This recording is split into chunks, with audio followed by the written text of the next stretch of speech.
Hey guys, this is Navinad with part 2 of my TTOC series, the Tao of C betting. We're going to start with an overview, talk a little bit about what we talked about, and then we're going to talk about what we're going to talk about, which is when not to C bet.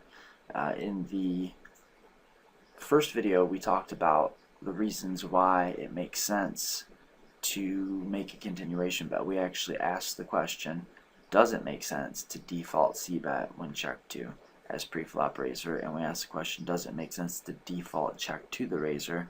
And we looked at the reasons that people do it or did it and why it's kind of stood the test of time, and we examined it that way. And I think we sort of implied in that first video that we'd be getting into the why nots of C betting. And really that's what this video series is going to be about. It's going to be about getting you to think about why you're doing what you're doing and when you should maybe be doing something other than what you're doing. And we'll take a look at some examples and then I'll just wrap it up. So the basics, as we talked about in the first video, pre-flop raiser just always has a lot of reasons to bet flops. I mean, there's almost always some reason to make a bet. If you are check two, and I'm talking about we're on the flop, we raised pre-flop, got called by one player, we're in position, we get check two, there's a lot of reasons to bet on that flop. We can be bluffing, hoping to fold out a better hand. We can be value betting, hoping that it just looks like a standard C bet and we get called by worse. And there is value in denying our opponent their share of their equity. Not allowing them to realize their equity is a good thing for us, bad for them. And that's a little bit something that people kind of like to debate a little bit, but I don't think it's debatable. I think it's just a fact. I think, really in the overall world of poker players, I believe there are two camps on this, and I think that mostly there's two camps. And most of the players fall into one of these two camps. Either they don't think that it's a very big deal at all to give opponents free cards, and then there's the other camp where they just think it's the end of the world to give a free card. And I think that the actuality of it, and what we're going to be looking at in this video and really video series, is that it is a mistake, but it's still good and profitable if we can get our opponent to make bigger mistakes in exchange for our smaller mistake, and if we can avoid making bigger mistakes in the hand ourselves. So yeah, pre-flop raiser has a ton of reasons to bet a lot of flops, and that actually is the reason, in a roundabout way, that pre-flop caller has very little incentive to do anything but check to the pre-flop raiser. And I think it is awesome when our opponent can make a lot of mistakes against every single bet we make. But sometimes they're not going to be able to make mistakes, and we have to decide whether it makes sense for us to check back or to C bet in a situation, for instance, when we are probably going to have the best hand a lot, but we don't really see a lot of value in betting it. So are the only reasons, and I'm asking this question, are the only reasons to C bet betting for value, hoping they call by worse, betting as a bluff, hoping that better hands will fold at some point between now and the river? Only. Is that it? Is that strict? And I would say the answer is no, not exactly. There are these two governing forces in the, quote, game space of no limit hold'em poker strategy, and they are the fundamental theorem of poker and game theory optimal. And if we don't make continuation bets on the flop often enough, we're making, really a lot of times we're making mistakes in both GTO and the FTOP, the fundamental theorem. And that means what? Well, I think that at default, we should be making a continuation bet on the flop, heads up in position when check to, by pre-flop caller, a very large percent of the time. But I don't think we should be doing it like 90 or 100% of the time. We should be thinking in terms of, why should I not c-bet the flop? And if we can't think of any good reasons, then we should be c-betting the flop. I really think that you could do a lot worse than to c-bet 100% of the time. I mean, you can do a lot better. That's what this video series is about. But I think if you just really can't think of, well, I don't know, I maybe should, maybe shouldn't, then probably just put in like a half pot c-bet. How bad could it be? It's only got to get through a third of the time, right? So begging the question, why not c-bet? I've already said that we could probably c-bet 90% of the time and it wouldn't be terrible. Then what are the reasons not to c-bet? Because we need compelling reasons to not c-bet. what might they look like? And some of the reasons to not make a continuation bet on the flop, and I know this is confusing for some people, but this is really the way we need to start thinking about our lines. If villain will make more mistakes against a check back than against a bet, why on earth would we bet, right? So if we believe that we can induce more mistakes by checking back than we can c-betting, then that's a good reason to check back. Now, I think people could look at that as me telling them it's okay to slow play big hands when I'm not really saying that. I check back some hands, but I very rarely check back like top set. You know, I mean, this isn't. I'm not saying we should be checking back our huge monster value hands, hoping that our opponent is gonna decide that we have nothing and just go off with like second pair or whatever. I'm not suggesting that. I'm just saying sometimes you have a hand that it's kind of hard for your opponent to make a lot of mistakes against if you bet. But if you check back, maybe it's not going to be so hard. So if there are not, and here's what it comes down to, if there's really not going to be a lot of good second best hands in your opponent's range that you can get value from, then you're not really value betting. I mean, in a sense. Our hand is, this is another reason that we would not c-bet, that we might skip the c-bet, that our hand is not really worried about free cards or giving our opponent a free roll to whatever equity they have. And if we don't, this is the big one, or I guess you could call it the big two, but these are the big, massive, major reasons that you'd even consider checking back most of the time. We don't think our hand is strong enough to value bet, and we don't think our hand is weak enough to bluff. That's the main thing. That's the main thing. That's the primary. Everything else is secondary. Everything else is a piece of the overall puzzle, but that's the big one. So, for example, let's say that I open raise King 10 suited from the cutoff, and we're playing 6 max, and I get called by the player in the small blind who's been playing pretty decent. He seems like he knows what he's doing to a degree. The flop comes out Ace, King, 2, Rainbow, and villain checks to us. What should we do? Do we c-bet? And if we c-bet, why are we c-betting? And I'm not just saying, you know, what do we do? I'm really literally asking you, if you have to, pause the video, take a second, think about this. This is important. Why are we betting? Or I'm not saying like, why would we c-bet? Like, that's stupid. Why c? I'm literally asking the question, why would we c-bet? Let's actually do this. Let's do a list of pros and cons. Remember, we have King 10. Let's just say the suited is in hearts, so it doesn't come into play.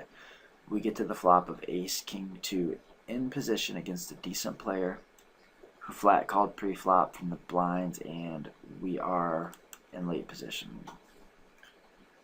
What are the pros and what are the cons of c-betting here? Well, we've got, you know, second pair with a mediocre kicker. The pros would be if our opponent has a hand like a gutter ball straight draw, which surely would be in his range. If he's decent and he's calling out of the big blind, it's definitely not impossible for him to have some gutter balls here. We don't give him free cards. We don't, and he could even, you know, he could have like just a little piece, or even just like a pair. And there is value in not letting our opponent just bink 4 outers or bink 2 outers against us, or even 5 outers. So we don't give free cards. That's a pro for c-betting. We keep a strong c-bet percent, and that's a good thing. Having a good c-bet percentage is a good thing. If we really go in and polarize our c-betting percentages, I mean, if we really just cut our range into like 3 chunks, air that we c-bet, value hands that we c-bet, everything else that we check back, I think that's going to be okay in the short run. In fact, it's my standard, it's my default most of the time. But don't doubt that don't doubt for a second that that's exploitable. That's super exploitable. When I see an opponent, I play a lot of heads-up games. When I watch an opponent do that a couple times, I see a couple hands go to showdown and I see what he's doing. But he's going to have a real hard time from that point forward. So never think that just because this seems like such a good idea that it can't be exploited. Just about anything can be exploited. If you're not playing GTO, you can be exploited.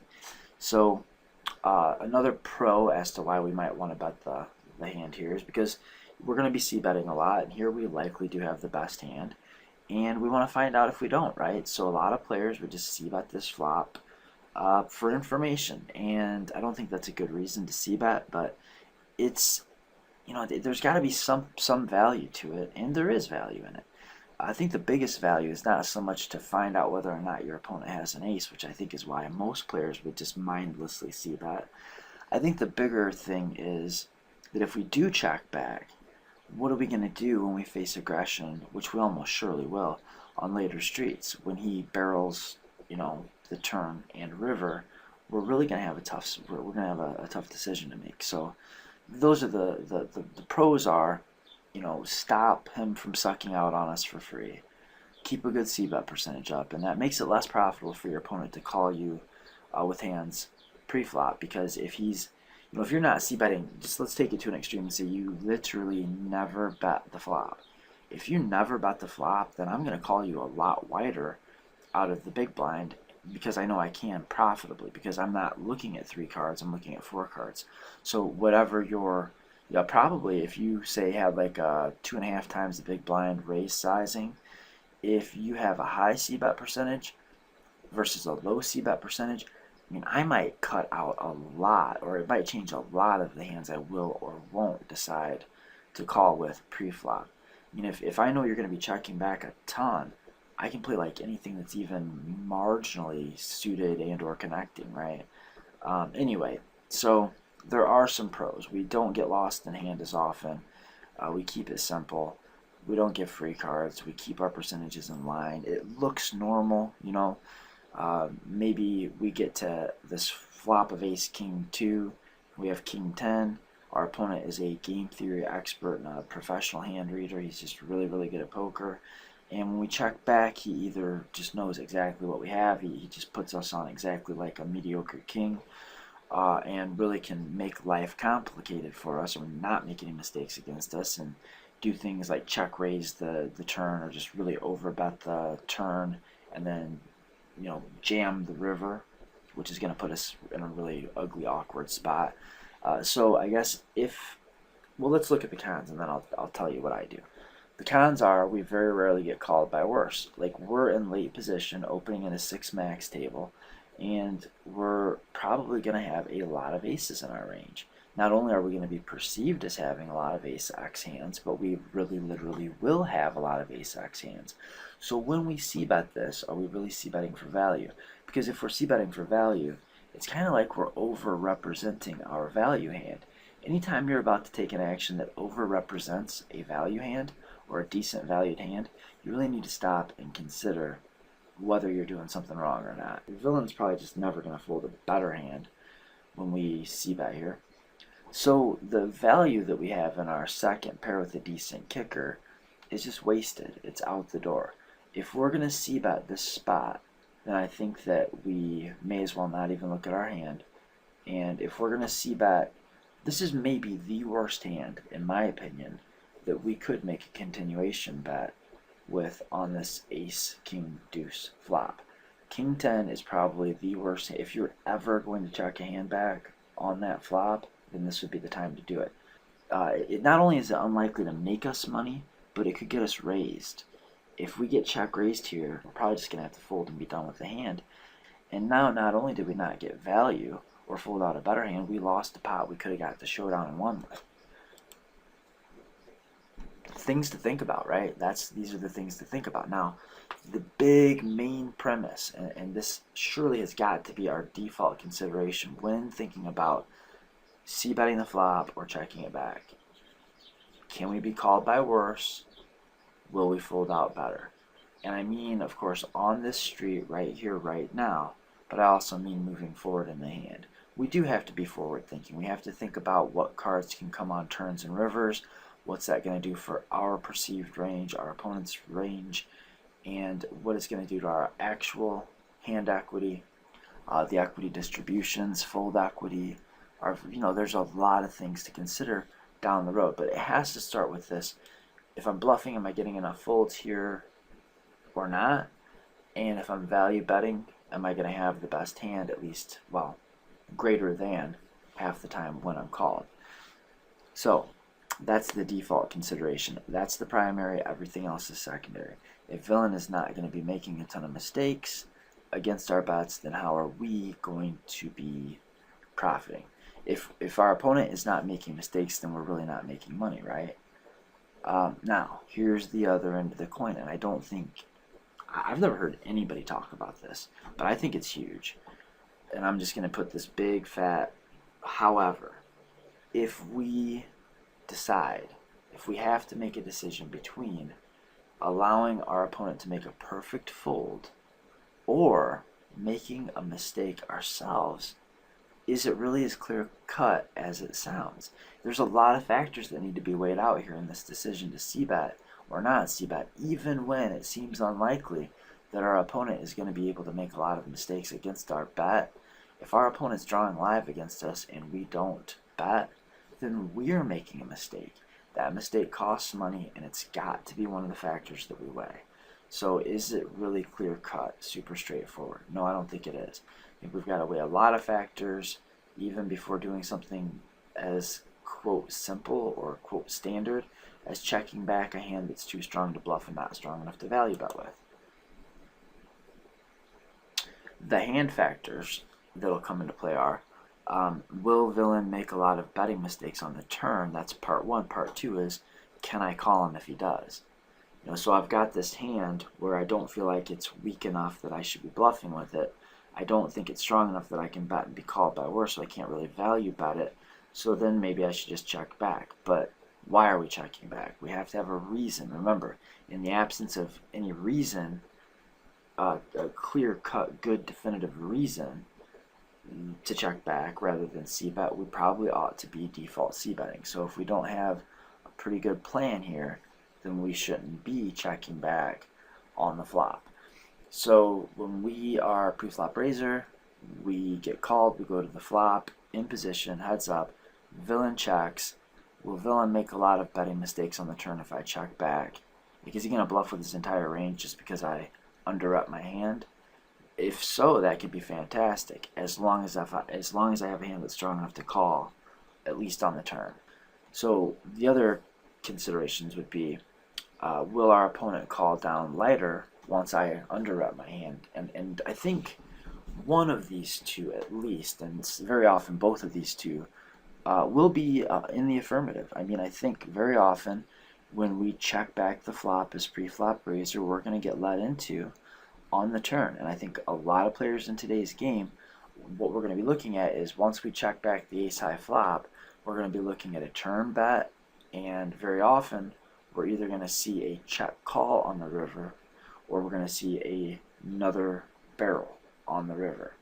And the other thing is if our opponent has some kind of hand, like maybe a pair of like sixes or something, maybe our opponent will check again on the turn, just trying to get their hand to showdown, and we can now actually start betting for value. So, if my hand's not even strong enough to value bet once my opponent has checked twice, then again we have to go back and reevaluate and say, maybe I should have just c-bet this on the flop. Maybe I shouldn't have made life complex for no gain. There's always going to be a downside to checking back. So we need to make sure there's enough upside to justify it, to balance it out, and then some. And the other thing is, how often is our opponent going to suck out with a hand that he would have folded to a c-bet? Don't think that doesn't mean anything, but don't think it's everything. It's something. What do future streets likely do for and or against me? So, will villain make a lot of betting mistakes? If so, great, check back, induce those betting mistakes. But don't do it if you can't call him. Will he call down lighter after we underrep? Probably. But what if we don't even have enough value to do that? Maybe our hand plays better as a bluff on the flop then. How often does he stuck? And really, if we think about that, if he has maybe some kind of equity, he's going to suck out some percent of the time if we check back. And he's probably not going to call down lighter anyway. And really, maybe my hand's not even good enough to value bet once, check two twice. Then aren't we just giving free cards? And aren't we really just free rolling his equity?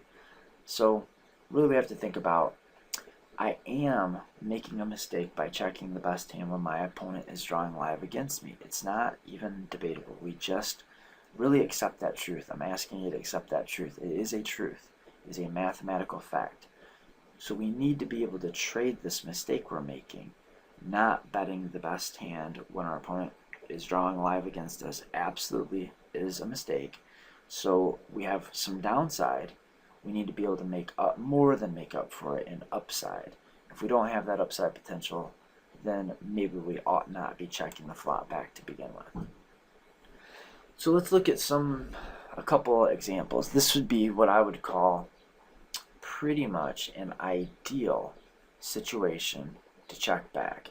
We have ace-2 suited and we're in late position, say at a 6 max table, and we know our opponent tends to be very loose and very aggressive, and we open raise the suited ace.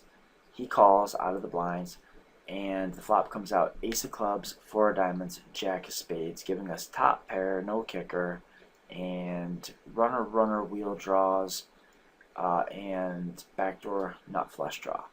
So so this would be a spot to me where if I bet against a very loose and aggressive player and got check raised, I would just be so sick about it. I would just be so irritated with myself. And I think a lot of players would just say, like, they would raise pre-flop, they would see that they flopped an ace, they would say, well, I'm going to be betting all the time when I have nothing here, so shouldn't I bet when I have something? And I see the logic there, and there may even be some truth to it, but I'm still going to say no. That doesn't make pure sense. So if you're going to check back some of the time, this is going to be an ideal check back spot, because we don't want to bet and get raised. We think our opponent's maniacal and aggressive. We would much prefer to just check back and call him. We can very comfortably call him on almost probably any turn card, and we can still call him down fairly comfortably on most river cards, and we're going to actually be able to raise him on some turn or river cards, which is really going to put him in the cage, because that's going to look so strange. So few cards hurt us, some cards help us, turn cards, river cards. We don't really feel like getting check raised here when we have so much equity, and if we can expect our maniacal opponent to make a lot of bluffing plays, then we can probably expect our opponent to bluff its entire range when we check the flop, and maybe he'll even bet his entire range on the turn and the river. So here's a spot where we can probably induce more betting mistakes than calling mistakes. I mean, if we go into value mode here and try to bet top pair for value on this flop and we have no kicker, the only chance of us getting more than 1 or 2 streets maximum is going to be if we actually do big something pretty strong. So we really can't count on that. And even if we could, it could still come into play when our opponent's bluffing into us too. So we can probably induce more betting than calling mistakes in this situation. We have outs, so even if we have the worst hand, which if we're beat, we certainly would prefer to check back. And here, if we're beat, we have outs, and we don't want to miss those outs by getting check raised and having to fold a hand we really don't want to fold. We can call 2 bets pretty comfortably if we know our opponent, and there's going to be, for sure, the turn. For sure, undoubtedly the turn. And probably if we know our opponent well, we know he's aggressive, then we may even be able to call comfortably on or almost any run out. So there are going to be some cards that allow us to kind of come to life on the river, which is going to really, I think, confuse a lot of players. It would confuse me. So if our hand's good and our opponent's hand is bad, now it's probably pretty likely to stay that way by the river, and our opponent is going to be making more mistakes against our check back than he would against our bet. So that's our ideal situation. We're not scared of that many cards. We're not scared of getting lost in hand. And in fact, we want to avoid being check raised. And we can even be behind, and there's a lot of improvement cards for us. Now this is a non-ideal check back, in my opinion. If we have the ace of spades, 2 of spades, and we open the button, get called by the big blind, and we go to this flop of queen of spades, 7 of diamonds, 2 of clubs. Now, we could make that same argument that we don't expect to be called by worse hands really ever, and we don't expect to get better hands to fold probably ever. So then shouldn't we just check back? And if not, am I not just kind of talking out of both sides of my mouth? I think this is a situation where our hand is actually too weak to check back, and I think that's something you need to really think about. Sometimes your hand is too weak to check back, not too strong to check back. I mean, certainly sometimes it's too strong to check back, but in this situation, I think our hand is too weak to check back. Because if we check back here and we get any kind of really pressure, and we're really inviting pressure when we check back here, if we check back here, I think we're just going to get barreled off this hand way, way, way, way too often. So I think our hand plays much better off in this situation. We're going to just take a semi-bluff. We've got 5 outs to 2 pair or better, and we can hit we can pick up a nut flush draw on the turn. So we're going to be able to maybe fire some profitable double barrels. Maybe like if the ace comes out, we can get 3 streets. Maybe if the 2 comes out, we can get 3 streets. So there's a lot of good things that can happen when we bet, but the best thing that can happen when we bet is that he can just hit the fold button. So yeah, I think our hand is not strong enough to check back here, so we might as well just go ahead and bet it, hoping that we get immediate folds, and if we don't, hoping that we improve our equity in some way, shape, or form that allows us to continue in the pot profitably one way or the other on the turn and beyond. So, as we wrap this video up, I'd like you to think on these. Let's say we raise from late position, let's just say cutoff, and we got a caller from the big blind. We're playing 6 max. He checks the flop. We don't know anything about this player. Do we check or do we c-bet? And the jack 10 of clubs on queen of clubs, 9 of spades, 2 of diamonds, what are we doing here? And why are we doing it? I think this is very, very clearly a spot that we need to be c-betting, and I mean, there is no clearer c-bet than this right here. Queen 9 deuce is a hard board for our opponent to have much of. Even if he decided to get really aggressive against us and check raised us, even against an unknown, he's just repping such a small value range that I might even be inclined to just really just put it to him. Certainly we want to make a continuation bet here. We have too much equity to check back, and we have too much fold equity to check back. Don't take the free card, guys. Just bet. Be aggressive. Queen 7 of hearts on queen 3 2. I think this is really interesting too. I think a lot of players would just absolutely raise this on the button, get called, flop comes out, sweet, I flop top pair, and villain checks, and they're just gonna bet. Why are you betting? I'd ask him why. Just imagine you're sitting here next to me, and we're playing. You're playing. I'm sweating you. You raise queen 7 of hearts on the button, and the flop you get called by the big blind. The flop comes queen of diamonds, 3 of diamonds, 2 of spades. The guy checks. You bet, and I say, why did you do that? I think what you're gonna tell me, if you're like most people, is, well, I'm value betting against 3x, 2x, and I'm value betting against draws. Okay, if we bet this flop here, are we really going to be able to get value from those flush draws? What I mean is, if we don't know anything about our opponent, it's almost become sort of, especially on a board like queen 3 2, where it really looks like we don't have much of any. It would be hard for us to connect here. We're not going to have 2 pair combos. Any, and we're just very, very, very rarely going to have a 2 pair combo. We're not going to have a lot of sets just because it's hard to flop sets. And what would you do if you were the guy that called pre-flop and say flop a king high flush draw here?